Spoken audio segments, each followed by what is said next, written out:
تو ناظرین کرام، اگر ہر ایک شخص اگر یہ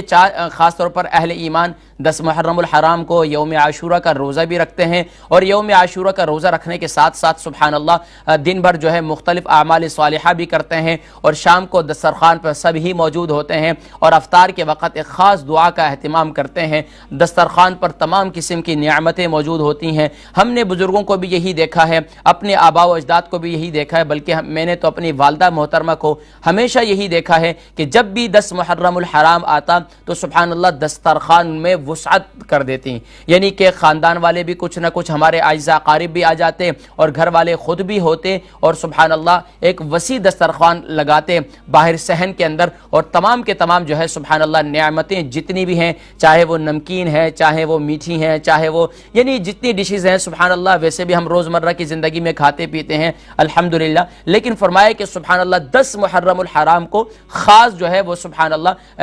اس کا یعنی کہ اپنے دسترخوان کو وسعت دینی چاہیے، اور اس میں خاص طور پر ہمیں جہاں پر خود اپنے دسترخوان کو وسعت دیں، اسی طرح آپ اس دسترخوان کو وسعت اس انداز سے بھی دے سکتے ہیں، جو غریب ہیں، جو مفلوک ہیں، جو بے سہارا ہیں، ان کی مدد کر کے بھی سبحان اللہ آپ اپنے دسترخوان کو وسعت دے سکتے ہیں۔ اللہ تبارک و تعالی سب کے رزق حلال میں خوب برکتیں نصیب فرمائے۔